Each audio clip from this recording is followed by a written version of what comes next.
আমার নাম কালী। গায়ের রং কালো বলেই জন্মের সময় আমার ঠাকুমা বলেছিল, বাবা গো, এ যে একেবারেই মা কালী। সেই থেকেই আমার ডাক নাম কালী। মা ভালো নাম রেখেছিল শ্যামা। আমি মাস্টার ডিগ্রি পাস, শিক্ষিত বেকার। ছোটবেলা থেকেই আমাকে শেখানো হয়েছে গাঢ় রং মানায় না, গাঢ় কাজল আঁকতে নেই, জোরে জোরে হাসতে নেই, স্লিভলেস কুর্তি ব্যবহার করতে নেই। এখন আমার বয়স 23 বছর। ঠাকুমার নিদান কালো মেয়েকে পার করার জন্য জোর কদমে সম্বন্ধ দেখা শুরু করেছে। আজ আমি ভীষণ উত্তেজিত, একই রকমভাবে প্রচণ্ড রকমের টেন্সড। এই প্রথম পাত্রপক্ষ দেখতে আসছে আমায়।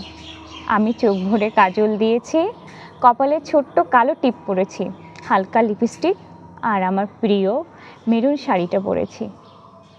তৈরি হয়ে ঘর থেকে বেরোতেই ঠাকুমা খেকে উঠে বললেন, দেখো সাক্ষাৎ কালী, কালো গায়ের রঙে কেউ এমন শাড়ি পরে?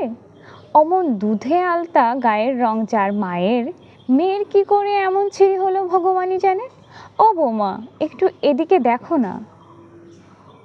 আমি কিছু বলতে যাওয়ার আগেই মা রান্নাঘর থেকে বেরিয়ে এসে শান্ত গলায় বুঝিয়ে বললেন, মারে, তোর গায়ের রংটা একটু চাপা তো, তাই ঠাকুমা বলছেন গাঢ় রঙে রংটা আরও চাপা লাগবে।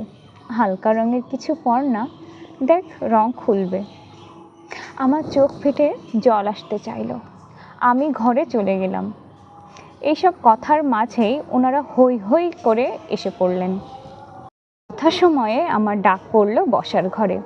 একে একে পরিচয় করানো হলো সকলের সঙ্গে। ছেলে, ছেলের মা, বাবা, ঠাকুমা এবং এক জামাইবাবু এসেছেন। আমি সবার প্রতি নমস্কার জানিয়ে উল্টো দিকে চেয়ারে বসা মাত্রই আমার ঠাকুমা বলে উঠলেন, আমাদের মেয়ে বাপু কালো ধালো, তবে রান্না বান্নার কাজকর্মে বেশ এক্সপার্ট। এই গায়ের রংটাই যা কালো, না হলে একটু মানিয়ে গুছিয়ে নিলে আপনারা এমন শান্তশিষ্ট মেয়ে আর দুটো পাবেন না। আমি লজ্জায় মাটিতে মিশে যেতে ইচ্ছা করছিল।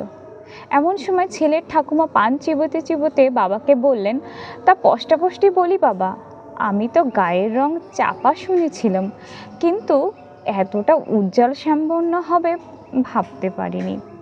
চোখ নাক একটু নজর ধরার মতো হলেও না হয় হতো। এ তো দেখছি গায়ের রং ময়লা, মুখশ্রীও একেবারেই সাদামাঠা। লেখাপড়া তবু করেছে, যদি একটা চাকরি বাকরি কিছু করতো, তাও না হয় আত্মীয়র সম্মুখে একটা মুখ থাকতো। কি বলো বৌমা, দেখে শুনে ছেলের বিয়ে এখানেই দেবে?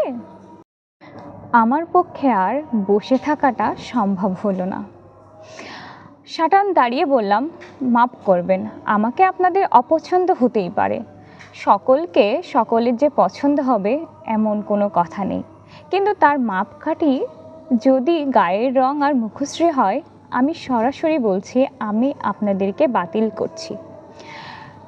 সারা ঘরে যখন পিন ড্রপ সাইলেন্স, আমি বেরিয়ে আসতে যাব, তখন ছেলের মা ব্যক্তিত্বময়ী কণ্ঠে বললেন, এই মেয়ে দাঁড়াও। ছেলেকে আমি পেটে ধরেছি, আমি হলাম ছেলের মা, আমি ছেলেকে মানুষ করেছি, আমার তো একটা মতামতের দাম আছে।